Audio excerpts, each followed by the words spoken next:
시청자 여러분 안녕하세요. SS증권 방송의 이성대입니다.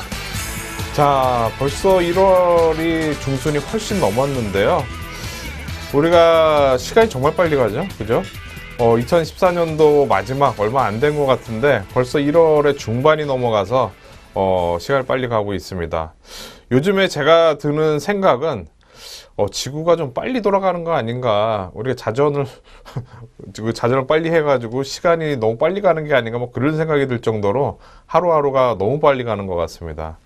이게 뭐 나이가 좀 어느 정도 되다 보니까 저만 그렇게 생각이 되는 건지 아니면 다른 분들은 뭐 괜찮다고 이렇게 생각하는 건지 모르겠지만 어쨌든 아까운 시간들이 2015년도 벌써 계속 가고 있습니다. 하루하루 우리 시간을 좀 아껴서 우리 주식 투자도 좀 열심히 하고 그 다음에 현업에서도 일도 열심히 하는 그런 생활 보내셨으면 좋겠습니다. 자, 그러면 오늘 증시 깨부수기 시작하도록 하겠습니다.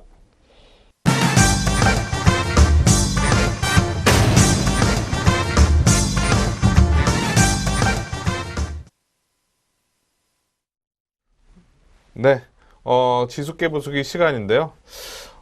제가 주식 투자를 좀 오래 했죠. 오래 하면서 가장 느꼈던 거는 뭐냐면, 주식을 어떻게 하면 좀 싸게 살 수 있느냐.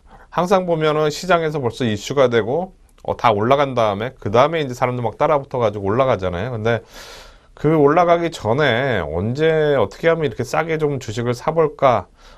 상당히 좀 고민을 오랫동안 해왔습니다. 그러면서 이제 나름대로 좀 방법을 생각을 하긴 했는데, 물론 뭐 이제 틀릴 때도 있곤 하지만 어쨌든 추세가 전환이 될 때는 항상 똑같은 모양이 나오고 있다는 것을 감안을 해본다면 제가 항상 이 시간에 말씀드리는 그 투자의 방법을 한번 잘 익혀서 같이 적용을 한번 해보시기 바랍니다. 그러면 추세가 진짜로 졸아서는 그런 종목들의 특징을 우리가 잡아낼 수가 있습니다.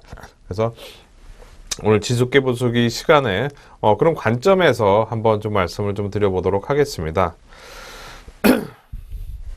자, 최적의 매수 타이밍이라고 지난주에도 말씀을 드렸지만 어떻게 하면 최적의 매수 타이밍을 잡을 수 있을까? 이 부분 상당히 좀 중요하다고 생각이 됩니다. 왜냐하면 예를 들어서 뭐 이제 요런 과정에서 요런 이제 추세가 이렇게 있을 때 상승 추세가 이렇게 이어지고 있는 이런 상황에서 이렇게 수렴돼서 좀 이제 저가에 이렇게 매수를 하게 되면은 실제로 크게 부담은 없습니다. 저가에 매수하면은 실제로 부담은 없는데 이렇게 올라탄 다음에 어느 정도 올라탄 다음에 매수했을 때는 상당히 부담스러운 거죠. 왜냐하면 잠깐 좋았다가 매수해가지고 잠깐 좋았다가 다시 이렇게 밀릴 때 금세 밀릴 때 매수 가격 근처에서 팔아야 될지 말아야 될지 또 이런 고민을 하게 되거든요. 주식을 싸게 안 사면은 항상 이런 고민이 생기게 됩니다. 그러면서 밀리니까 그냥 추가적으로 더 밀리니까 아예 손절했는데 그 다음 또 올라가고 악순환이 되는 거죠. 나는 이 종목을 아주 뭐 이제 지나고 나서 싸게 잘 샀는데 막 올라와서 중간에 너무 비싸게 사가지고 출렁거릴 때 팔았더니 더 올라가는 이런 상황들이 아주 많이 있을 거예요. 특히 처음 투자하시는 분들이라든가 어느 정도 주식 투자를 좀 하셨더라도 이런 대응 방법에 관련돼서 좀 명확하게 내가 그 투자의 방법을 갖고 있지 않다면 이런 고민을 상당히 좀 많이 하실 텐데요. 상당히 기본입니다. 그러니까 이런 거를 어떻게 이제 이런 자리에서 우리가 살 수 있는지 이런 부분이 상당히 중요한데 예를 들어서 이건 상승 추세니까 그나마 뭐 밀려봐야 크게 안 밀리니까 손실이 크게 크게 나진 않겠죠. 근데 만약에 하락 추세일 경우에 많이 빠졌다고 해서 요 라인 때 사지 못하고 이제 어느 정도 올라온 다음에 이런 자리에서 만약에 매수를 했다. 그렇게 하게 되면은 잠깐 올라왔다가 밀려서 전저점 라인 때 부근이니까 다시 한번 올라오겠지. 하고 이때 산 거 물린 거 냅뒀는데 계속 빠지니까 다시는 그 가격이 아니면서 손절도 하기 어려운 그런 상황이 되는 경우도 많죠. 즉 우리가 추세별로 하락 추세이거나 상승 추세이거나 아니면 박스권이거나 할 때 내가 어떻게 대응하느냐 이런 방법을 결정을 하는 게 상당히 중요합니다. 그래서 이런 부분들을 기준으로 해서 오늘 뭐 시장에 대해서 좀 말씀을 좀 드려보도록 할 예정입니다. 항상 우리가 추세가 전환이 될 때, 예를 들어서 이제 좀 전에 상승 추세이거나, 뭐, 예를 들어서 이제 이런 구간에서, 상승 추세 구간에서 이런 구간에서 어떻게 싸게 살 수 있느냐 우리가 생각을 해보면, 아니, 어떻게 이런 자리에서 살 수 있냐, 이렇게 대부분 다 얘기를 하지만, 좀 신경을 쓰면 살 수 있습니다. 나는 싸게 사겠다고 노력을 하게 되면, 일단 올라타는 거는 안 사요. 올라타는 건 안 사요. 그냥 단기적으로 예를 들어 샀다가 이렇게 그냥 파는 뭐 이런 매매 뭐 하는 분들도 있겠지만, 저 같은 경우는 제가 싸게 사지 못했다 그러면 안 사요. 왜냐면 확률이 떨어지니까. 물론 이제 가는 말에 올라타라고 하는 얘기가 맞긴 맞습니다. 왜냐하면 뭐 예를 들어서 뭐 10,000원짜리가 20,000원 올라가는데 11,000원, 12,000원 됐는데 안 쫓아 살 수는 없잖아요. 그죠? 그래도 추격해서 매수하기보다는 눌림목 과정에서 한 번에 올라갈 수도 있지만 쉬었다 가겠죠.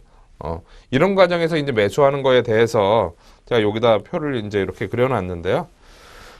이전에도 말씀을 드렸지만 기준 차트 내가 보고 있는 뭐 일봉 차트나 뭐 60분 차트나 120분 차트나 이런 차트가 되겠죠. 그죠? 이 차트가 어떻게 하면은 이 상태에서 저점을 확인을 해서 올라가는 자리를 잡을 수 있을까?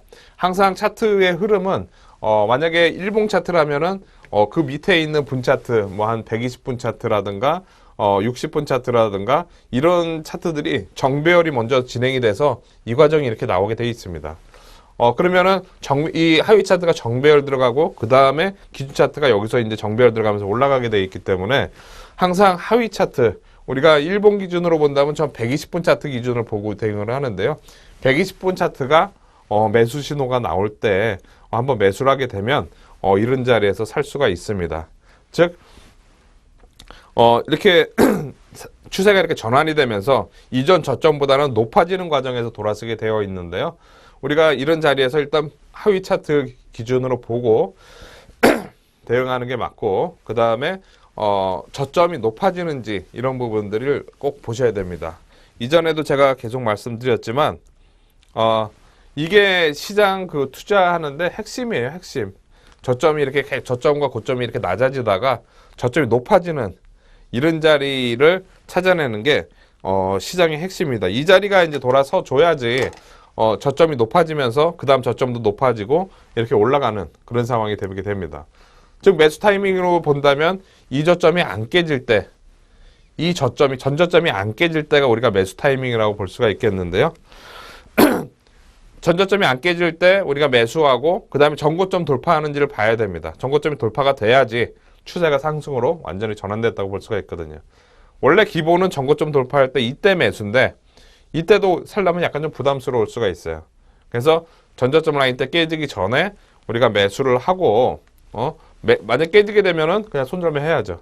대신에 여기서 돌아서게 되면은 아주 이제 큰 추세의 시작점이 될 수 있다는 거 꼭 보고 기억을 하셔야 됩니다. 이거는 제가 계속 강조를 하는 이유는 뭐냐면 지금 이제 적용해서 하나씩 이제 여러 그 분야에 대해서 이제 적용을 하면서 말씀을 드릴 건데 모든 거의 기본이에요. 기본. 반대로 하락할 때도 마찬가지입니다. 하락 추세도 저점 라인 때가 이제 깨지는 저점 라인 때가 계속 높아지다가 어느 순간 저점 라인 고점이 이제 낮아지고 그 다음에 이게 깨질 때 이때 이제 하락 추세가 완전히 진행이 되는 거죠.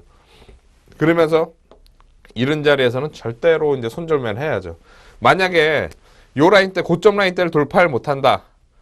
요번에 이제 그 다음에 원래는 이 21선 계속 맞고 올라왔으면 여기서도 이제 돌파를 했어야 되잖아요. 그죠? 근데 여기서 돌파 못하고 꺾인다. 그럴 때는 이때는 무조건 정리를 해야 됩니다. 중국 시장이 이렇게 나왔는데 중국 시장 먼저 한번 예를 들으면서 한번 봐볼까요? 중국 시장 순서를 약간 바꿔서 원래는 이제 중국 시장 조정의 시작인가 이 부분에 대해서 좀 오늘 얘기를 먼저 하려고 하는데 세 번째 내용인데 이 내용을 먼저 잠깐 얘기를 한번 해보도록 하겠습니다. 하락 추세 먼저 봤으니까. 자, 중국 시장 차트를 한번 보도록 하겠는데요. 보시면 지금 잘 보이시나요? 네, 이거 확대해서 이렇게 보도록 하겠습니다. 지금 이렇게 본다면 중국 시장이 최근에 저점과 고점이 계속 높아지는 고점이 계속 높아지고 있죠. 그죠? 고점이 높아지면서 저점과 고점이 높아지면 상승 추세가 나오고 있어요. 즉, 아까 보여드렸던 그런 상승 추세에서 계속 이어지고 있는데, 지난주, 고점 라인대를 돌파를 못했어요. 그죠? 처음으로 고점 라인대를 돌파를 못하고, 중국에서 이제 신용매매 관련돼서 규제를 하는 그런 내용이 발표가 되면서, 뭐, 증권사 세 군데, 그런 이제 제재를 가하는 그런 내용이 나왔습니다. 그러면서, 신용매매를, 당분간 3개월 동안 못하게 한다는 그런 내용이 나오면서, 오늘 뭐, 한 7% 가까이 급락하는 모습이 나왔는데요. 지금 보시면, 전저점 라인대가 깨졌죠. 그죠? 전저점 라인대가 깨지고, 단기적으로 고점 돌파를 못했습니다. 그러니까 이제 하락 추세로 전환이 된 거죠. 즉, 아까 보여드렸던 이 모습처럼 중국 시장이 최근에 계속 강한 모습이 나오다가 요번에 지난주 이제 올라왔는데 돌파를 못했어요. 그러고 나서 그 악재가 나오면서 확 급락하는 그런 모습이 나왔죠. 단기적으로 하락 추세로 이제 전환이 되는 거죠. 그죠? 근데 이 상태에서 이렇게 깨졌다가, 물론 이게 다 깨졌다고 계속 이렇게 밀리는 건 아닙니다. 이 상태에서 다시 이 추세를 돌파 못했던 이 자리를 위로 돌파를 하게 되면은 바로 스트레이트로 어떤 이슈라든가 재료가 나와서 돌파할 수가 있어요. 돌파할 때는 다시 상승 추세로 간다고 그냥 인정하면 되는데, 지금부터는 그 이전에 돌파를 못했던 이 자리가 저항선으로 작용을 하는 겁니다. 그래서 이 라인대를 돌파를 못하게 되면은 완전히 하락으로 전환이 된다고 볼 수가 있어요. 이전에 컴투스라든가 이런 종목들도 거의 이렇게 나왔고요. 대부분 종목들 뭐 다음 카카오라든가 많이 올라왔다가 조정 과정이 처음 나왔을 때 대부분 다 이렇게 다 나오게 되어 있습니다. 오늘 중국이 그렇게 나오는 그런 모습이 나왔죠. 근데 우리가 생각을 해본다면 중국, 제가 여기다 하락 조정의 시작인가라고 이렇게 써놨죠. 중국이 하락 조정이 시작이 될까요? 아니면 어떻게 될까요? 물어봐야 답을 안 하시겠지만, 지금 중국 본다면 워낙 많이 올라왔잖아요. 그죠? 워낙 많이 올라왔고, 지금 지난번에도 제가 잠깐 말씀드렸던 것 같은데, 연속적으로 상당히 많이 올라왔습니다. 그래서 숨고르기가 어느 정도 나올 때가 됐다고 말씀을 좀 드렸어요. 대신에 이게 한 번에 꺾여지지는 않습니다. 보통 꺾이려면은 일봉 차트에서는 지금 매도로 해서 단기적으로 나오긴 했지만, 보통 꺾이려면은 주봉 차트 정도가 쌍봉 정도는 이렇게 나와줘야지 완전히 꺾인다고 볼 수가 있습니다. 즉, 지금 이 상태를 좀 확대를 해서 놓고 본다면, 뭐 중국의 오늘 이제 나온 내용이 그렇게 중요한, 지난 19일 날 나온 내용이 그렇게 중요한 뭐 상황은 아니라고 좀 생각은 돼요. 왜냐하면은 특정 증권사에 한해서 그렇게 된 거고, 나머지 증권사들은 아직 뭐 크게 문제는 없는 상황이고, 큰 추세로 봤을 때 단기적으로 한번 밀릴 때가 됐는데 악재가 나왔다 정도로 볼 수 있겠고, 보시면은 많이 올라온 폭에 대해서 이렇게 밀리려고 하고 있는데 이 한 번에 여기서 스트레이트로 여기까지 이렇게 밀릴 가능성은 거의 없습니다. 지난번에도 말씀드렸듯이 워낙 강력하게 위로 올라타는 그런 모습이 나왔기 때문에 단기적으로 밀리면 또 올라가게 돼 있어요. 즉, 일봉 차트에서는 지금 단기적으로 매도 신호는 나왔지만 중국에서는 재차 다시 어느 정도 저점이 확인이 되면 올라갈 가능성이 상당히 높습니다. 그래서 중국은 못해도 지난 작년 9월이나 이런 때처럼 옆으로 갈 가능성이 높아요.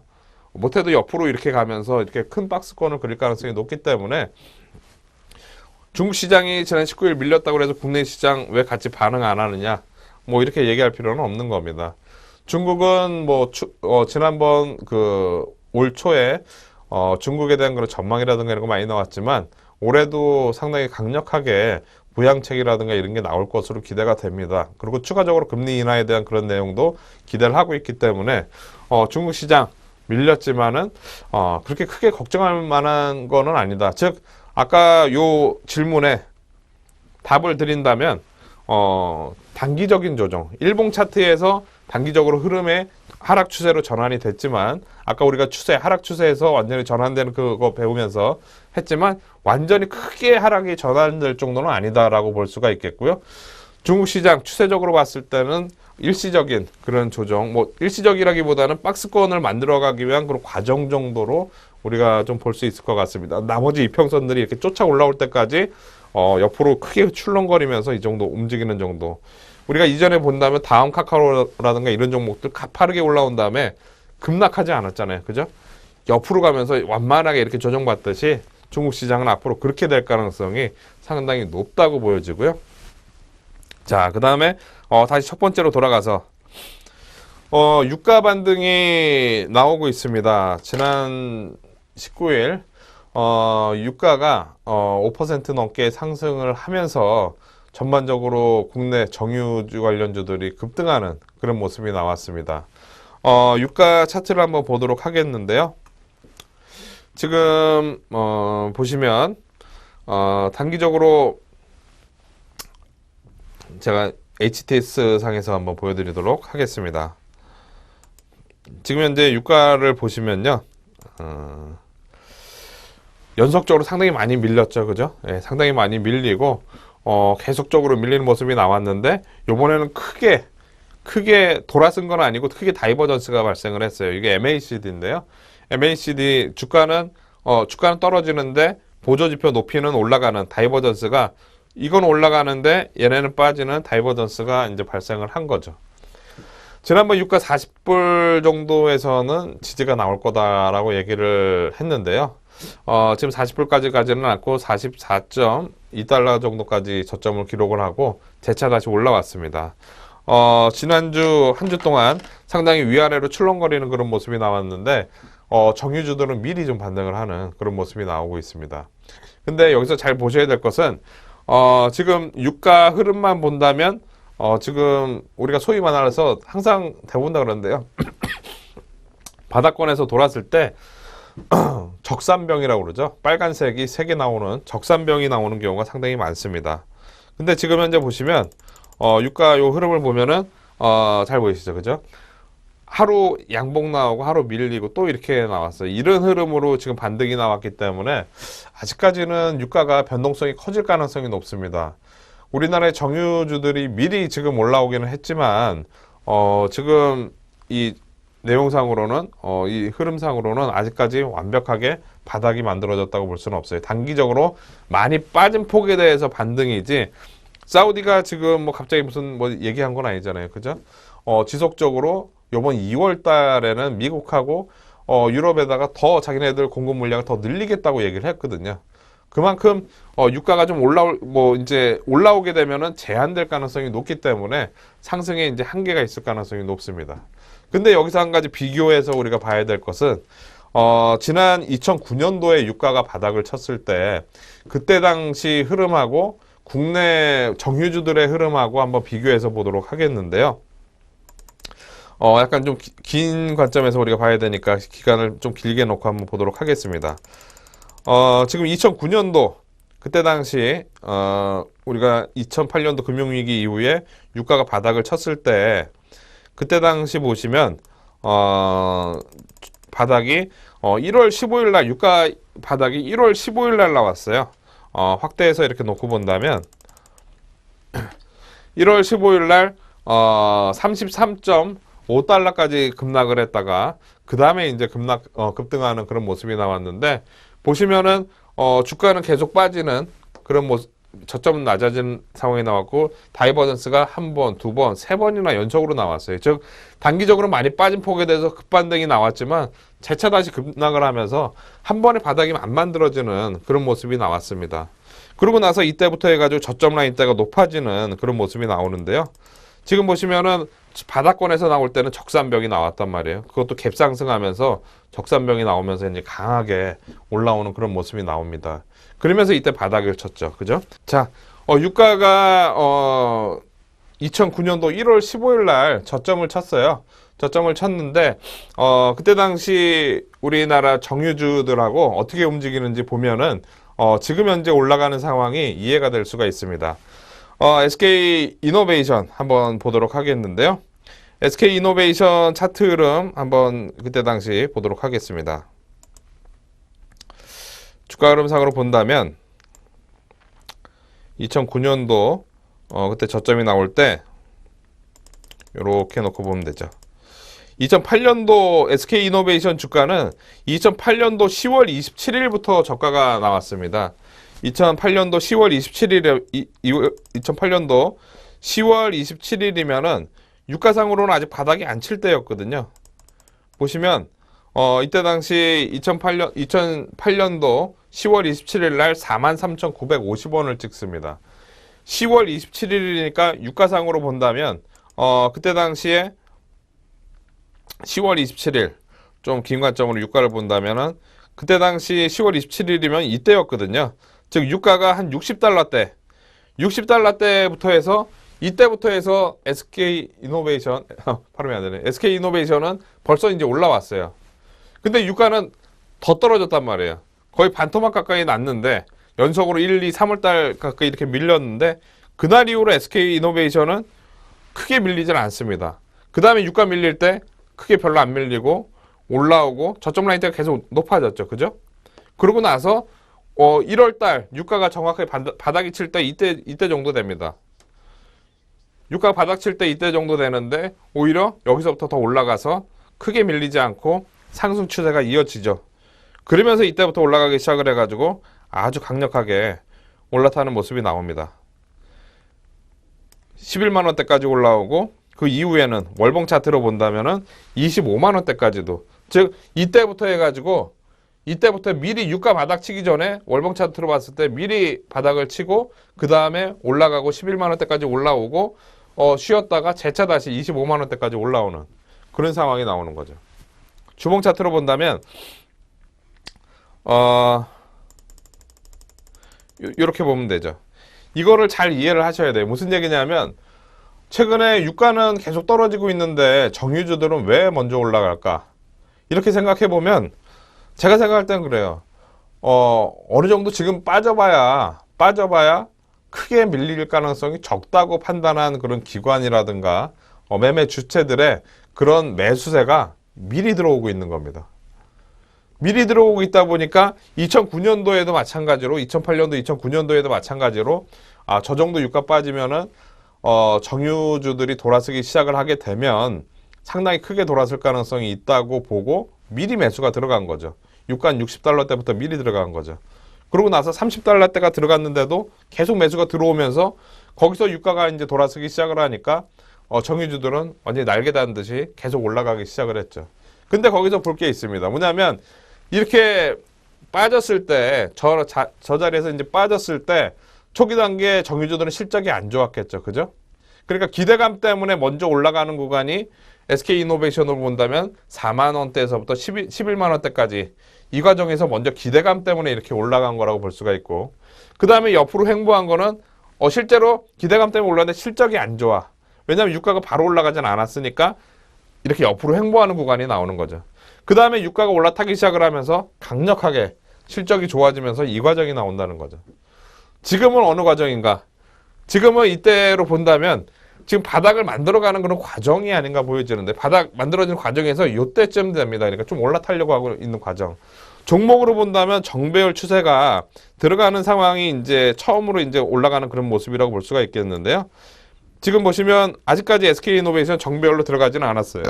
근데 지금 보시면 S오일이라든가 이런 종목은 유가가 지금 아직까지 바닥 확실하게 친 건 아니잖아요. 근데 S오일은 보시면은 벌써 지금 저점 라인 때가 지난 11월 5일 날 저점을 찍고 그때부터 올라가기 시작을 합니다. 이때 11월 5일 날 유가 50 몇 달러 때 그때였거든요. 근데 지금 미리 이렇게 올라가는 거 강력하게 올라가는 거는 유가가 어느 정도 더 이상 밀려봐야 크게 안 밀린다는 거를 이미 반영을 하고 있는 겁니다. 즉 뭔가 시장에서는 유가가 좀 안정될 거라는 그런 마음이 이미 다 있는 거죠. 그래서 유가가 이렇게 올라간다, 정유주 관련주들이 올라간다는 점으로 봤을 때 유가가 중간에 출렁거리더라도 그 다음에 정유주들이 이 라인 때 깨질까요? 안 깨질까요? 안 깨질 가능성이 높습니다. 왜냐하면 2009년도처럼 될 가능성이 높거든요. 2009년도에 유가가 저점 라인 때를 깨고 내려갔지만 정유주들은 그때 같이 동반해서 밀렸지만은 재차 다시 또 올라오면서 상승 추세로 완전히 접어들었거든요. 그래서 상대적으로는 좀 유가 관련돼서 좀 더 영향이 있는 SOL이 지금 훨씬 더 강하게 올라가는 그런 상황이고, SK이노베이션은 정배열을 들어가지 못했죠. 왜냐하면 SK이노베이션은 다른 이유 때문에 올 한 해 실적이 그렇게 뭐 가파르게 성장하지는 않을 거라고 대부분 다 증권사에서 전망을 하니까 정배열이 들어가지 않고 저점만 높아가는 상승 추세로 전환되고 있는 모습입니다. 우리가 아까 추세 전환할 때 그 내용 우리가 했었잖아요. 보시면 상승 추세로 될 때 저점 라인대가 이렇게 높아지는 이런 과정이 나와야지 추세가 전환이 된다고 제가 말씀드렸잖아요. 이게 아주 기본이고 아주 기본인데 대부분 다 무시하는 그런 내용인데, 저점 라인대가 이렇게 높아지면서 올라가는 이런 상황들이 정유 관련주들에서 지금 나오고 있습니다. 잘 한번 보시면요. 지금 보시면 SK이노베이션 한번 볼까요? 저점이 지난 10월 6일 날 74,600원을 찍고 나서 가파르게 올라가고 있지 않지만 저점이 계속 이 라인 때는 안 깨지고 위에서 이렇게 놀고 있어요. 그죠? 이러다가 저점이 이제 높아지면서 요번에 이제 저점이 이때 8만 원도 안 깨지고 위에서 터닝하면서 지금 88,000원대까지 강하게 올라가고 있습니다. 즉 하락 추세에서 상승으로 이렇게 돌아서는, 즉 요 과정이죠. 이 과정인데 이제 바닥이 여러 번 이렇게 좀 더 나오고 완만하게 이렇게 올라오다가 올라가려고 하는 그런 과정들이 지금 정유주에서 나오고 있다는 거는 유가가 어느 정도 출렁거리더라도 저점이 높아지면서 올라갈 가능성이 높다는 얘기고요. 우리가 종목을 매매를 할 때 상당히 활용할 수 있는 그런 내용들이 유가 부분에, 유가가 지금 그 하락하고 있는데 저점 확인하는 그런 과정에서 나오고 있다는 거, 적용할 수 있는 거죠. 실제로 적용할 수 있는 그런 상황이 나오고 있다는 점 꼭 기억하셔야 될 것 같고요. 아까 SO일은 보시면 훨씬 더 좋은 그런 상황이 나오고 있습니다. 보시면 SO일은 지난 11월 5일 날 37,500원 찍었는데요. 저점이 계속 낮아졌잖아요. 그죠? 낮아지다가 지난 12월 달 들어서 저점이 높아졌죠. 그죠? 높아지는 그런 상황이 나오고 나서 또 높아지고 또 높아지고 또 높아지면서 상승 추세를 완전히 돌파하면서 이제 상승으로 완전히 전환이 된 거죠. 즉 이 모습이 그대로 나온 거죠. 이 모습이 그대로 나오고 있는 SO일에서 상승으로 돌아서는 이런 과정들이 정유주들에서 나오고 있다. 즉 우리가 아까 첫 번째 질문이 유가가 완전히 반등이 시작인가 이렇게 했는데, 유가는 아직 반등은 아니에요. 아까 말씀드렸듯이 유가는 아직 바닥을 확인을 하지 않은 상황이지만 종목들은 바닥을 확인했다고 생각이 됩니다. 왜냐하면 추세가 전환이 되고 있으니까.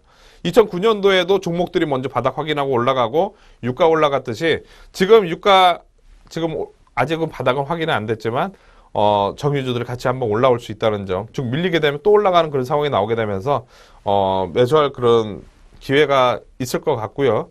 정유주들 한번 우리가 관심을 갖고 봐야 되는 그런 상황이 아닌가, 이렇게 먼저 좀 말씀을 좀 드려보도록 하겠고요. 자, 그 다음에 낙폭 과대 종목들 반등의 시작인가, 제가 이렇게 질문을 한번 해봤습니다. 요것도 마찬가지예요. 낙폭 과대 종목들 최근에 뭐 있나요? 가장 빨리 생각나는 거 조선주겠죠. 그죠? 조선이 현대중공업, 뭐 대우조선 이런 종목들 과연 바닥인가 아닌가, 이런 기준도 아까 말씀드렸던 이걸로 이제 확인할 수가 있는 거죠. 과연 조선주들이 지금 이런 과정이 만들어지고 있는가, 추세 전환할 수 있는 이런 과정들이 이번 4분기 실적 발표하는 과정에서 만들어지나, 아니면은 지금도 아직도 이 과정이라서 한 번 더 빠질 게 남았나, 이게 지금 핵심이라고 볼 수가 있거든요. 과연 낙폭과대주들이 2분기 실적 안 좋아서 빠지고 3분기 안 좋아서 빠졌는데 돌아설 수 있는 그런 과정들이 되고 있는가, 이렇게 봤을 때 아주 긍정적인 신호가 지난 긍정적인 신호가 종목별로 나오고 있다고 볼 수가 있겠습니다. 즉 낙폭과대 종목들이 저점이 높아지는 그런 상황이 나오는데 1차적으로는 좀 안심할 수 있는 그런 상황이 나왔어요. 차트로만 한번 보도록 하겠는데요. 자, 먼저 현대중공업 한번 보도록 하겠습니다. 지금 보시면 현대중공업의 지난 10월 31일 날 실적 발표하고 나서 저점이 89,500원대였어요. 근데 요번에 95,000원대까지 빠졌다가 89,500원에서 살짝 위에서 터닝을 하면서 강력하게 장대 양봉이 나왔습니다. 우리가 아까 추세 관점에서 본다면 저점이, 실적이 안 좋아서 저점이 계속 낮아지는 그런 상황이 나왔는데 처음으로 위에서 터닝하는 이런 모습이 나온 거예요. 아주 긍정적이죠. 이 상태가 나오게 되면은 지금 일봉이 이렇게 크게 이렇게 그려졌잖아요. 그죠? 주봉 상태에서는 쌍바닥이 이렇게 만들어지는 게 모습이 나올 겁니다. 주봉 차트 한번 봐볼까요? 주봉 차트 흐름을 본다면 바닥이 크게 하나 만들어지고 20주선을 맞고 밀렸는데 크게 이제 저점이 높아지는 쌍바닥이 만들어지는 거죠. 이 상태에서 우리가 그 쌍바닥이 완성이 되려면 13만 원대가 돌파가 돼야죠. 전고점 라인 때. 이 라인대가 돌파가 되면은 조선 업종이 완전히 돌아설 수도 있는 그런 과정이 될 수가 있죠. 우리가 그 아까 정유주들 관련해서 미리 돌아서는 그거 얘기를 하면서 말씀드렸듯이 실적 발표하기 전에 미리 지금 매수가 들어오는 세력도 있는 것 같아요. 즉, 요번 실적은 지난번보다는 좀 나을 거라는 그런 기대가 그런 부분이 있을 수도 있고 낙폭과 대주들이 저점이 높아졌다는 부분 우리가 이론적으로 봤을 때는 추세가 전환될 수 있는 그런 초기 단계라고 볼 수가 있습니다. 대신에 이제 여기서 어디까지 올라오느냐고요. 여기서 만약에 올라가는 척 하다가 이평선 맞고 다시 한번 확 깨진다. 깨져서 89,500원 깨진다. 그러면 꽝이죠. 예. 그러면 하락 추세 계속 지속이니까 이거보다도 이제 그 다음에 이제 저점이 높아질 때 대응을 해야 되는 거고 요번에 이제 저점이 어디서 이렇게 만들어지느냐 이 부분이 상당히 중요한 그런 포인트라고 볼 수가 있겠습니다. 이 종목 마찬가지고요. 그리고 지금 낙폭과대 종목 중에서 GS건설 한번 보도록 하겠습니다. 9% 넘게 급등하는 모습이 나왔는데 이거는 확실히 다르죠. 지금 잘 보시면 아실 거예요. 왜냐하면은 저점 라인 대가 계속 낮아졌잖아요. 그죠? 계속 낮아진 상황에서 살짝 지금 바닥이 작게 나와서 지금 올라간 과정이라서 이 정도로 이렇게 올라올 때는 상승이 좀 크게 나올 가능성은 적죠. 즉 올라오게 되면 또 얻어맞고 밀릴 가능성이 높습니다. 그 다음에 이제 확실하게 저점이 높아졌을 때 그럴 때 한번 이제 이게 제대로 돌아서지 않을까 보여지는데요.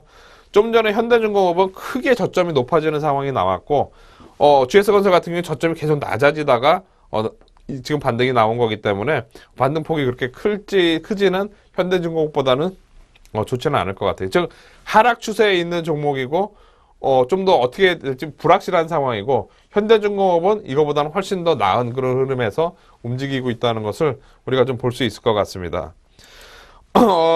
예를 들어 대우조선도 한번 보도록 하겠는데요.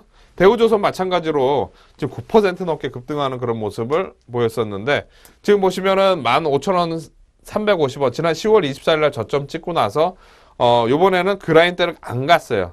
그러고 나서 위에서 터닝을 했단 말이에요. 즉 크게 돌아서는 이런 과정의 초기 단계가 될 수 있다는 거죠. 제가 아까 이 방송 처음 시작하면서 추세의 최적의 매수 타이밍이 언제냐 이렇게 말씀드렸을 때 이런 자리라고 볼 수가 있어요. 그러니까 너무 추격해서 매수하는 거 말고 막 올라가는 거 그런 거 말고 언제쯤 이 저점이 확인이 되면서 돌아설 수 있는 초기 단계가 될 수 있느냐 이런 거를 잘 생각을 하면서 투자를 하신다면은 리스크가 그렇게 크지는 않습니다. 왜냐하면 전저점 라인 때 손절 가격 놓고 그 다음에 저점 빠졌을 때 어느 정도 좀 대응을 하면은 거기서부터 여기까지는 손절 가격이 그렇게 크지는 않거든요. 그래서 이렇게 추세가 전환되는 종목들, 저점이 이렇게 높아지려고 하고 있는 이런 종목들이 당분간은 좀 수익이 날 가능성이 높다 이렇게 볼 수가 있겠고요. 즉 기본적으로 아까 이게 핵심입니다. 그러니까 추세가 낮아졌다가 계속 하락 추세 됐다가 요번에 실적 발표하면서 높아지는 종목들 이렇게 높아지면서 살짝 양봉 하나 나온 종목들 이런 종목들이 4분기를 턴어라운드로 해가지고 돌아서고 고점 돌파하면 돌아서고 이렇게 나올 가능성이 상당히 높습니다. 자, 뭐 이렇게 지금 제가 말이 계속 길어져서 좀 그 다음에 이제 바로 넘어가도록 하겠는데요. 우리가 이제 유가도 했고 그 다음에 낙폭과대도 했고 그 다음에 중국 시장도 우리가 아까 먼저 시작하면서 했죠. 자, 그리고 유럽 시장 상승의 시작인가라고 우리가 봤을 때 유럽 시장 뭐 이제 ECB 통화정책 회의에서 결과적으로 그 내용이 나올 겁니다. 그죠? 나오겠죠. 5천억 유로를 할지 뭐 그보다 더 클지는 모르겠지만 지금 유럽 시장은 우리가 차트 흐름으로 봤을 때는 수렴이 돼서 힘이 응집된 상황이라고 지난주에도 말씀을 드렸습니다. 즉 방향성이 결정이 되기 일보 직전인데 지금 시점에서는 약간 긍정적인 그런 상황들이 많이 나오는 것 같습니다. 왜냐하면은 유럽에서 5천억 유로, 5천억 유로를 하더라도 이게 국채 매입의 시작이 될 가능성이 높다고 얘기를 하고 있습니다. 즉 이대로 그냥 끝나는 게 아니라 미국이 양적 완화 정책 처음에 시작을 했을 때 3천억 불을 먼저 했고 그 다음에 이제 금액을 늘려갔듯이 유럽도 요번에 5천억 유로를 먼저 하고 그 다음에 이제 늘려갈 가능성이 높다고 얘기를 하고 있습니다. 그러면서 미국처럼 경기가 회복될 때까지 계속적으로 이렇게 할 가능성이 높다고 얘기를 하는데요. 상당히 좀 일리가 있는 그런 내용들의 리포트들이 계속 나오고 있습니다. 그래서 유럽 시장이 긍정적인 그런 흐름으로 좀 될 가능성이 높다고 판단이 되고요. 차트 흐름으로 본다면 대표적으로 프랑스 증시 한번 지난번에 보여드렸듯이 이렇게 되어 있죠. 제 추세선을 미리 그려놨는데 지금 며칠 동안 계속 올라가는 그런 모습이 나오고 있습니다. 이번 그 ECB 통화정책 회의에 대한 그 기대감이 되면서 이 라인대를 이제 돌파를 할 경우에는 그 규모가 이제 괜찮고 나왔을 경우에 돌파할 가능성이 상당히 높아요. 그러면 유럽 시장이 완전히 이제 상승으로 전환이 되는 그런 모습이 나올 수가 있죠. 그렇게 본다면은 유럽 시장이 좋아진다는 거는 뭐 유럽에 수출을 많이 하는 중국이라든가 이런 데도 상당히 좋아질 수 있는 그런 상황이고, 우리나라로 따진다면은 유로화가 계속 많이 풀리게 되면서 관광이라든가 뭐 이런 쪽에 여행 관련주들에 좀 관심을 갖자는 뭐 그런 리포트들도 계속 나오는 것 같습니다. 그래서 이게 어느 정도 규모로 나오는지, 이거는 유럽은 이 라인 때 돌파하는지 여부가 아주 중요한 포인트예요. 그래서 이 힘이 잔뜩 모여 있는 상황에서 위로 강력하게 돌파를 한다. 그런 의미가 분명히 있다고 볼 수가 있겠고, 만약에 이번에 제대로 된 내용이 나오지 못한다 그럴 경우에는 재차 다시 밀릴 가능성도 있으니까요. 그 부분 염두에 두고 대응을 하셔야 될 것 같습니다. 자, 그리고 코스피로 우리가 봐서 추세 상승인가 아닌가, 아까 말씀드렸듯이 하락에서 상승으로 전환되는 그런 모습이 코스피 지수에서 나오고 있는가 아닌가를 우리가 볼 수가 있는데요. 차트 흐름, 지수 차트 흐름 한번 보면서 말씀을 좀 드려보도록 하겠습니다. 자, 지금 현재 보시면 지난번 말씀드렸듯이 1880선 중요한 포인트라고 말씀드렸는데 그 라인대가 깨졌었죠. 그죠? 깨지면서 하락 추세로 됐었습니다. 저점이 낮아지는 그런 모습이 나왔는데 요번에 지금 저점 라인 때 1876포인트가 안 깨지고 위에서 터닝하는 그런 모습이 나왔어요. 그죠? 단기적으로는 계속 깨졌는데 처음으로 위에서 터닝하는 모습이 나왔습니다. 이 기간이 짧기 때문에 완전히 터닝했다고 볼 수는 없어요. 왜냐하면 올라가는 척 하다가 아래로 확 깨지는 그런 경우도 있거든요. 그래서 지금 완전히 돌아섰다고 볼 수는 없겠지만 1차적으로는 완만한 하락에서 위로 올라가는 모습이 긍정적인 신호가 지금 나오고 있습니다. 그래서 우리가 보통 이제 이렇게 추세가 전환이 되는 이런 과정에서 대응할 때는 지난 12월 달 두 번의 쌍봉 위치에서 급락하면서 하락 추세가 진행이 됐는데 여기서 돌아서게 되면은 전고점 라인 대가 가장 중요한 포인트입니다. 그래서 1930포인트 라인 대 돌파가 되면은 요번에 올라올 때는 꽤 많이 올라올 가능성이 있습니다. 1980 정도까지도 그러니까 1930이 돌파하게 되면은 요번에는 거의 뭐 한 1980, 1990 정도까지도 올라올 가능성이 있고요. 근데 요번에 1930 라인 대가 돌파가 안 된다. 그럴 경우에는 좀 더 시간이 걸리거나 저점이 깨지는 하락 추세가 재차 다시 진행이 될 수도 있습니다. 즉 우리가 아까 추세가 이렇게 전환됐다가 올라올 때는 저점 라인 대가 높아진다고 그랬죠. 근데 이거는 좀 간격이 짧기 때문에 확인 과정이 필요한 그런 상황이 종합지수라고 볼 수가 있습니다. 그래서 종합지수상으로는 좀 더 저는 확인 과정이 필요하다고 생각이 되고 매수를 좀 늦추는 그런 전략이 좋을 것 같아요. 아까 전에 뭐 현대중공업이라든가 이런 종목들 저점 대비해서 높은 상태에서 돌아서기는 했는데 이게 완전히 이어질지는 몰라요. 왜냐하면은 이렇게 돌아서는 척하다가 그 다음에 저점 라인대를 확 깨면서 내려가는 경우도 무지 많거든요. 그래서 지수가 같이 협조가 돼줘야지, 즉 지수가 같이 올라가 줘야지 그런 종목들이 바닥이 완전히 만들어지는데 지금 지수가 약간 불안한 상황이기 때문에 지금 공략을 하기보다는 좀 더 유럽 시장의 내용이 나온 다음에 그 다음에 이제 공략을 하는 그런 전략이 좋을 것 같습니다. 그래서 제가 투자 전략에다 여기다 이렇게 썼는데요. 확인하고 대응하자. 첫째, 유럽 시장이 어떻게 결과가 나오는지 확인하고 대응해도 별로 늦지 않습니다. 그리고 종목별로 실적 발표를 확인하고 대응해도 전 늦지는 않을 것 같아요. 특히 낙폭 과대 종목들 같은 경우에는 실적이 어떻게 나올지 모르니까 그에 대한 불안감이 분명히 작용이 될 수가 있습니다. 그래서 종목들 좀 확인하고 대응하는 그런 전략을 이번 주에는 좀 펼치는 게 좋다고 생각이 됩니다. 자, 잠시 후에 뵙도록 하겠습니다.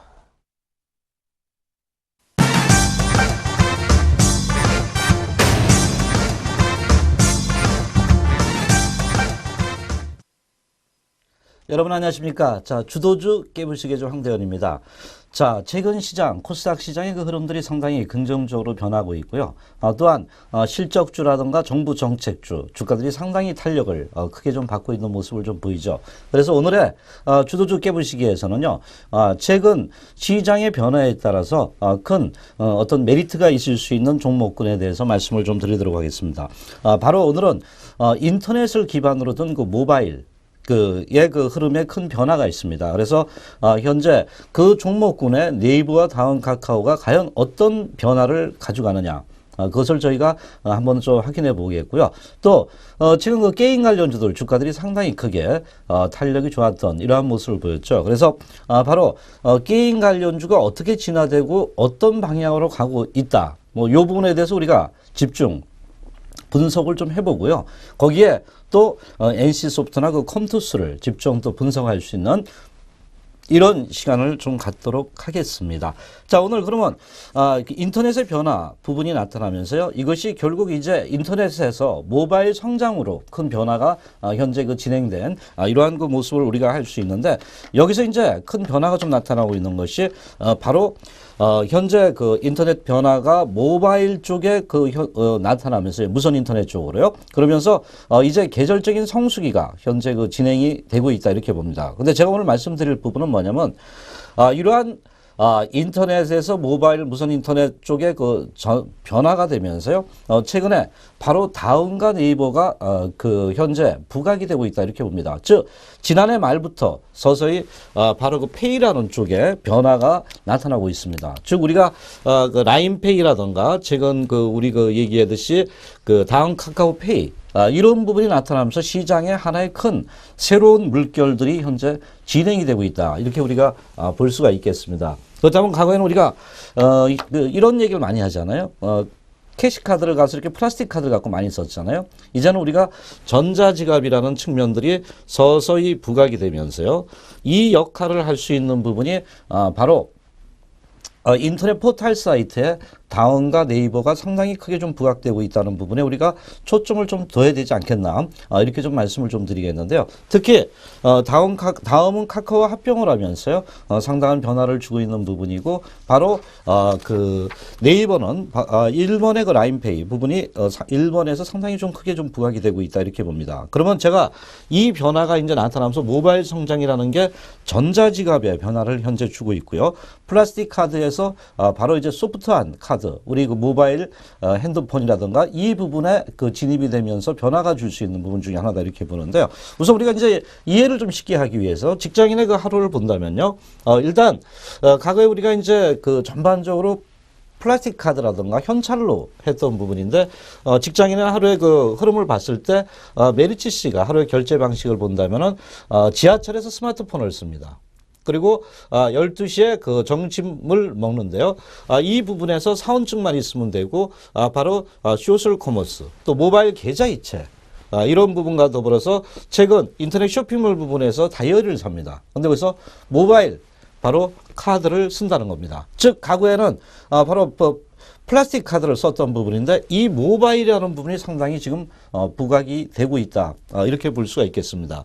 저녁에 그 외식을 했는데 쿠폰 구입도 모바일로 한다는 겁니다. 물론 젊은 층은 이제 상당히 많이 그 보편화돼 가고 있는 상태고요. 이것이 이제 대다수 우리가 그 중년층도 좀 변화가 된다면 상당히 대중화돼 가고 있는 상황이 아닌가, 이렇게 봅니다. 또한 요새 우리가 직구 하잖아요. 바로 미국이죠. 미국이라든가 해외 쪽에서 온라인으로 직접 자전거 용품을 구입합니다. 그래서 이런 그 흐름이 나타나면서요, 모바일이라는 단어가 상당히 많이 나타나고 전자지갑이라는 측면들이 크게 부각이 되고 있다는 겁니다. 실례로 이제 우리가 좀 본다면요, 지금 현재 우리가 결제 방식의 변화다, 이렇게 보시면 돼요. 제가 이제 다음 카카오나 네이버를 얘기할 때 거기서 중요한 역할을 할 수 있는 게 전자지갑이 이제 크게 좀 부각이 되겠는데요. 여기 보시면은 바로 우리가 97년도에 PC통신의 그 뱅킹, 은행 업무를 시작하면서 인터넷 뱅킹이 도입이 됐고요. 또 우리가 모바일 쪽에 그 IC 칩을 집어넣었잖아요. 그래서 그 기반에서 모바일 뱅킹이 국민은행에서 2000년도에 시작이 됐던 거예요. 이제는 스마트 뱅킹이 도입되면서 하나은행에서 하고 있는데 이제는 바로 스마트 월렛 등이 활성화된다는 부분입니다. 그래서 이 부분이 그 스마트 폰의 결제 부분이 상당히 크게 좀 부각될 수 있다 이렇게 보는데요. 특히 여기에서 우리가 좀 부각되는 게 이제 메신저 업종들이 전자지갑을 계속 만들고 있습니다. 그래서 그 우리가 스마트폰에서 앱만 다운받으면은 바로 그 다운 같은 경우에는 7,000개 우리 그 인터넷 뱅킹 있잖아요. ATM. 이런 데서 네트워킹이 다 연결이 됩니다. 그래서 우리가 커피값이라던가 또는 뭐 세븐일레븐들도 연결되고 또는 우리 그 뭐 배달의 민족도 연결이 돼서 이런 부분이 모바일에서 모든 것을 할 수 있는 전자페이. 그러니까 그 지갑이 이제는 소프트화 된다는 거죠. 그래서 이 작업이 됐을 경우에 상당히 현재 이것을 주관했던 기업들은 수익성 부분이 크게 증가될 수 있는 하나의 큰 역할이다. 그러니까 새로운 변화가 나타나고 있다. 이렇게 볼 수 있죠. 특히 뭐 다음 카카오는 카카오페이라는 이것을 서비스를 하면서요. 최근에 서비스에 대한 그 흐름에 큰 변화가 좀 나타나고 있고요. 이것이 뭐 최근에 들어오면서 이제 우리가 그 드라마 미생 보셨죠? 그것에 어떤 캐릭터 해가지고 지금 선전을 하고 있습니다. 그래서 아마 이것이 올해부터 그 부각될 화두가 전자지갑이라는 겁니다. 그래서 이런 부분에서 영위를 하는 부분이 아니면 다음 카카오가 아닌가 이렇게 보겠고요. 네이버.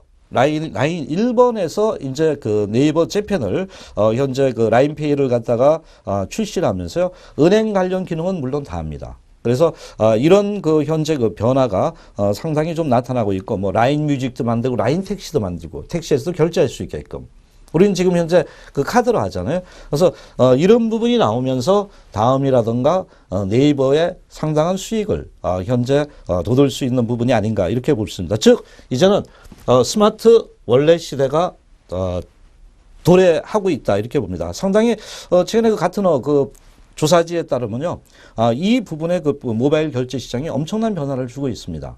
그래서 그런 관련주를 우리가 좀 잘 봐야 된다. 이렇게 좀 보는데요. 특히 현재 그 모바일 결제 시장이 2015년도에 비해서 올해 들어오면 2017년 부분에 뭐 한 7,210억 달러 정도 2배 정도가 크게 늘어납니다. 근데 여기서 우리가 더 중요한 부분 중에 하나가 바로 글로벌 시장에서 모바일과 관련된 핀테크 하잖아요. 이 시장이 무려 5배 정도 늘어난다는 겁니다. 그렇다면 결국 전자지갑의 효용성이라든가 대중화 부분이 빠르게 진행이 될 수 있다는 거죠. 그래서 이 부분은 상당히 큰 변화를 줄 수 있다. 우리가 이렇게 좀 볼 수 있겠고요. 또한 예를 든다면 한국 시장에도 지금 다운 카카오가 2가지의 그 핀테크 사업을 지금 하고 있습니다. 바로 뱅콜렛 카카오와 그 카카오페이 2가지를 하면서요. 상당한 이러한 그 가상의 지갑 부분에 큰 변화를 주고 있다. 이렇게 볼 수가 있겠습니다. 그래서 최근에 들어오면서 이 기업들에 대한 우리가 가치를 다시 한번 재평가를 할 수 있는 기회에 오고 있다. 이렇게 말씀을 드릴 수 있겠죠. 자, 그러면 정리를 좀 해본다면요. 바로 이런 그 IC 칩이라든가 그 플라스틱 카드에서 이제는 모바일 부분의 스마트폰에 그 스마트 월렛 기능이 되면서 가상 지갑이 부각이 되는데 그것을 주관하는 것이 한국에선 다운 카카오페이라는 부분이 나올 수 있겠고요. 또 바로 그 네이버는 일본을 먼저 선도주로 하는데 한국은 아직은 결제를 안 합니다. 그러나 일본에서 라인페이가 나옵니다. 그래서 이런 부분이 나오면서 이런 스마트 월렛이 활성화가 될 때 상당한 수익성 부분에 대한 기대가 크게 변화가 되고 있다는 겁니다. 그만큼 시대의 흐름이 변화가 되고 있기 때문에 우리가 이런 그 흐름을 알면은 또 주가에 대한 어떤 그 기대치도 높아질 수 있지 않겠나 이렇게 볼 수 있겠고요. 자, 그러면은 일단 네이버 주가를 한번 보도록 하죠. 자, 네이버 주가는 그동안에 상당폭 최근에 조정 국면이 이루어지고 있습니다. 그러면서 아직은 현재 주가가 추세가 완전히 변한 부분은 아니지만은 최근에 들어오면서 현재 다시 한번 그 추세 상단 부분에 현재 그 진행되고 있는 이러한 모습을 좀 보여주고 있죠. 즉 만일에 요 상단을 돌파하게 된다면 그동안 하단 패턴에서 하락 패턴에서 상승 패턴의 변화가 상당히 예상이 될 수 있다는 부분이 긍정적이다. 이렇게 좀 볼 수가 있겠습니다. 그래서 여기서 요 빨간 선 한 7만 한 9천 원 정도를 돌파를 과연 언제쯤 하느냐. 그렇게 되면 다시 한번 하락 추세에서 상승 추세로의 변환이 기대될 수 있다. 이렇게 보겠고요. 자, 스마트월렛의 또 가장 또 큰 종목이라 할 수 있는 다운카코. 다운카코는 주가가 좀 약간 변했습니다. 그동안에 하락 패턴이 계속 진행돼 왔던 부분인데 여기서 상단을 돌파해 버렸습니다. 상당히 모양이 괜찮습니다.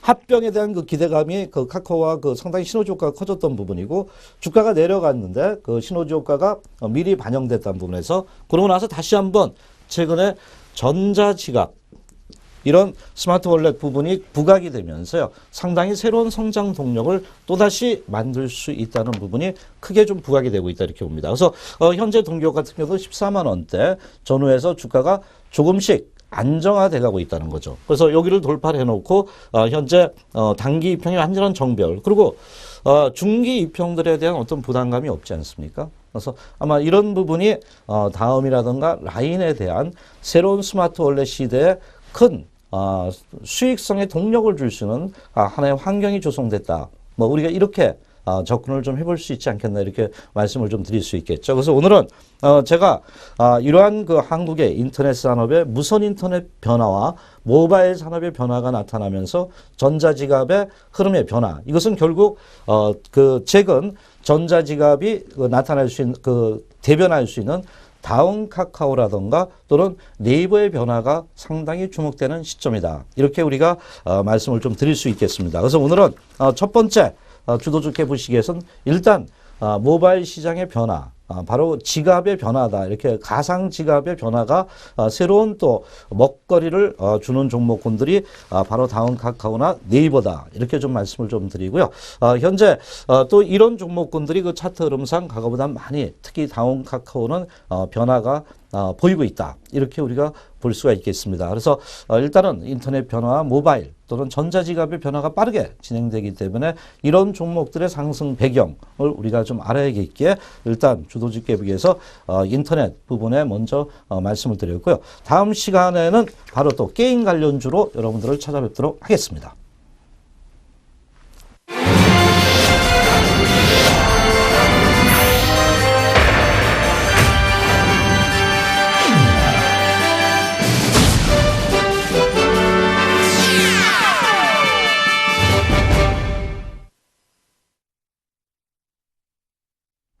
최근 게임 관련 업종의 종목들의 큰 변화가 나타나고 있죠. 주가의 그 탄력들이 상당히 좋아지고 있는 이러한 모습을 보이면서요. 게임이 그 제2의 중흥기를 요새 맞고 있다. 우리가 이렇게 보시면 될 거예요. 상당히 그 최근 그 흐름을 보면 모바일 관련 게임 관련해 가지고 주가들이 엄청난 탄력을 주었던 부분 중에 하나다 이렇게 봅니다. 그러면서 이제 중소형주에서 모바일을 먼저 갔던 게임 업체들의 주가 상승 이후에 최근 대형주 쪽으로 돌아가면서요. 또 선도주와 또 대형주 또 뭐 주가의 어떤 차별화가 서서히 그 진행되는 이러한 양상을 좀 보여주고 있습니다. 그래서 아직 이 게임 관련주들의 그 흐름이 큰 변화를 진행 중에 있다. 이렇게 볼 수 있습니다. 다만 그동안 이제 게임 관련주들이 주가들이 모바일 중국에 진출한다. 또는 바로 신작 게임이다. 또는 모바일 쪽 게임이다 해가지고 상당히 주가들이 미리 선반영된 부분이 많았습니다. 그러나 이제부터는 뭐냐면 게임 관련주도 신작 게임 출시라는 어떤 기대치보다는 실질적인 수익성 부분이 과연 얼마큼 되느냐. 아마 이것의 검증에 그 기간이 도래됐다. 이렇게 우리가 접근을 좀 해볼 수가 있겠죠. 자, 그러면 우리가 이제 게임 관련주가 상당히 이렇게 크게 그 부각됐던 중에 하나는 바로 두 가지 이유입니다. 제가 볼 때는 해외 시장이 성장이 되면서요. 여기서 아까 그 말씀드렸던 모바일이라는 부분이 접목이 되면서요. 상당한 먹거리를 크게 만들어가고 있다. 우리가 이렇게 볼 수 있습니다. 모바일 시장이 그 결국 게임 관련주들에 대한 새로운 수익을 창출하게 해준 가장 근본적인 원인이다. 이렇게 우리가 좀 볼 수가 있겠죠. 그러면 모바일이 탄생되면서 게임 관련주의 기대가 높아지면서 어떤 현상이 나타나면 바로 해외 시장의 엄청난 성장입니다. 이게 무슨 얘기냐면 우리가 이제 우리나라 게임이 상당히 경쟁력이 있다는 걸 여러분들은 아시겠고요. 과거에 이 해외 시장 성장은 PC 기반에서 우리가 상당히 NC소프트, 블레드앤소울이라든가 리니지2, 리니지1 이런 것이 PC 시장에서 상당히 PC 기반을 둔 게임에서 엄청난 해외 시장에서 폭발력을 가졌던 부분은 사실입니다. 특히 뭐 NC소프트도 그 과거에 그 봤을 때 그 PC 쪽으로만 상당한 그 매출 부분이 크게 좀 일어났던 부분인데 뭐 2014년 누적 매출 보면은 그게 한 2조 원 이상이었습니다. 엄청난 PC 기반의 게임의 매출이 있었다는 거죠. 그런데 이제 이 PC 기반에서 해외 시장 성장이 어떻게 되냐면 PC 기반에서 우리가 모바일 시장으로 변화가 되고 있다는 겁니다. 모바일 시장. 그런데 이 모바일 시장이 PC는 PC대로 매출을 갖다가 할 수 있는 영역이 있을 거고 모바일은 모바일대로 또 따로 영역이 되는 겁니다. 그래서 제가 볼 때 이 그 모바일 시장에 대한 그 기대가 상당히 높아지면서요. 그 현재 부각이 되는데 다만 최근에 부익부 빈익비 현상이 사사히 나타나고 있다는 겁니다. 그러니까 그 과거에는 처음에는 무조건 모바일하면 주가가 떴는데 최근 그 흐름은 뭐냐면 경쟁력이 있고 기업이 큰 기업들 이런 기업들이 살아날 수 있는 그 환경이 조성이 되고 있다 이렇게 좀 볼 수 있죠. 그러면서 여기서 이제 특히 이 모바일이 나타나면서 뭐냐면 그 이 모바일 게임이 나타나면서 상당히 IP 가치가 부각이 되고 있습니다. 이런 IP 쪽이. 그래서 아마 이것이 그 부익부 빈익빈을 만들 수 있는 하나의 그 요건을 만들었던 부분이 아닌가 이렇게 우리가 그 접근을 할 수 있는데 어쨌든 이런 그 온라인 그 모바일 쪽으로 그 변화가 되는 기업들은 상당히 긍정적이다. 그 중에 하나가 아마 NC소프트가 아닌가 이렇게 좀 볼 수가 있습니다. 특히 NC소프트는 최근에 들어오면서 상당한 변화를 주고 있는 부분 중에 하나가 리니지라든가 블레드앤소울 이런 것이 모바일화되면서 여기서 하나의 큰 수익 먹거리를 재창출할 수 있는 환경을 조성하고 있다. 이렇게 볼 수 있겠고요. 물론 이제 컴투스도 바로 그 서머너즈 그 서머너즈와 이 부분이 상당히 경쟁력을 갖고 있다는 이런 측면들이 나타나고 있습니다. 그래서 아마 이런 그 흐름을 봤을 때 지난 4분기에도 컴투스도 그 서머너즈와의 상당한 그 성장성 부분이 계속적으로 있었다 이렇게 봅니다. 그래서 최근에 그 흐름을 볼 때 게임 업종도 상당히 코스닥 시장이라든가 뭐 거래소 시장의 그 흐름은 상당히 좋은데 이제는 주가의 어떤 차별화가 나타날 수 있기 때문에 그동안은 동반 상승이었다면은 이제는 차별화가 나타난다는 것을 우리가 초점을 맞춰야 됩니다. 그래서 이 차별화 부분이 과연 경쟁력을 갖고 있는 것이 뭐냐를 볼 때 NC소프트나 그 현재 그 컴투스가 그러한 대열에 낄 수 있다는 이러한 그 측면들이 부각된다 이렇게 말씀을 드리고요. 자, 일단 그 인터넷 게임 업종 부분에서 있어가지고요. 지금 다운카코나 라인 내부에 있지만 이 게임비라는 컴투스의 그 비중이 상당히 많이 반영되는데 NC소프트가 그만큼 위에 현재 그 위치하고 있다는 걸 우리가 알 수 있고요. 그래서 NC소프트, 게임빌, 컴투스 우리가 이렇게 볼 수가 있겠죠. 그런데 두 종목을 우리가 본다면 바로 NC소프트를 우선적으로 본다면 상당히 NC소프트의 변화는 있습니다. 큰 폭의 상승은 하지는 않지만은요. 저점을 찍고 이렇게 그 정배열로 꾸준하게 상승을 하고 있습니다. 최근 그 거래소 시장 흐름의 어떤 변화 뭐 이런 부분이 있다도 이 종목 같은 경우는 저점이 꾸준하게 높아지면서요. 현재 상승 힘이 계속 진행이 되고 있습니다. 물론 탄력도가 아주 좋은 건 아니지만은요. 이제 정배열 되면서 어떤 주가의 변화를 서서히 진행이 되고 있다. 이렇게 우리가 접근을 좀 해볼 수 있겠죠. 그래서 NC소프트 하면 우리가 과거 리니지 그 바로 중국 시장, 바로 PC 시장 이거 여기에서 대장주였는데 최근 모바일이 좀 늦었습니다. 원체 등치가 큰 기업들은 그렇죠. 그래서 이제 모바일 쪽 게임의 변화가 나타나면서 주가에 대한 그 기대 심리가 과거보다 높아지고 있다. 이렇게 볼 수 있겠고요. 자, 마지막으로 컴투스. 먼저 그 상승폭이 상당히 컸던 종목입니다.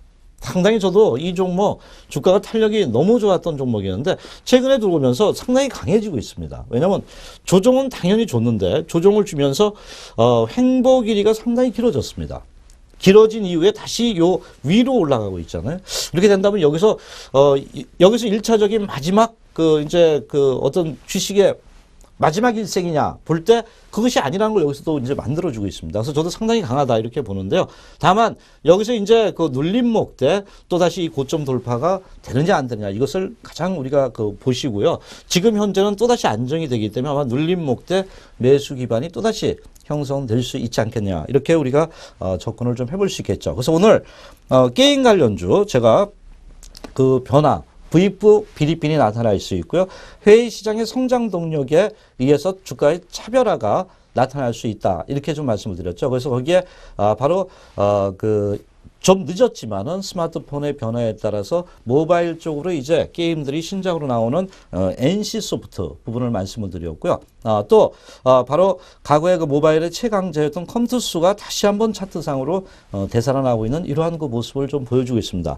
상당히 시장은 지금 거래소 시장은 지수의 흔들림이 좀 크다 이렇게 봅니다. 그러나 현재 종목별 또는 종목 그 실적 호전주라든가 정부의 강력한 어떤 그 기대치가 부각되는 종목들은 상당히 탄력이 주어지고 있습니다. 그래서 시장의 흐름에 따라서 우리가 매매 전략을 좀 수립하시는 게 좋지 않겠나 이렇게 좀 판단이 되고요. 그래서 오늘은 여러분들한테 일단 시장의 핵심이라 볼 수 있는 모바일 결제 시장의 변화 부분은 전자지갑을 탄생했고요. 결국 이 전자지갑은 다음 카카오나 네이버라는 말씀을 드렸고 게임 관련주의 NC소프트와 컴투스를 여러분들한테 소개를 시켜드렸습니다.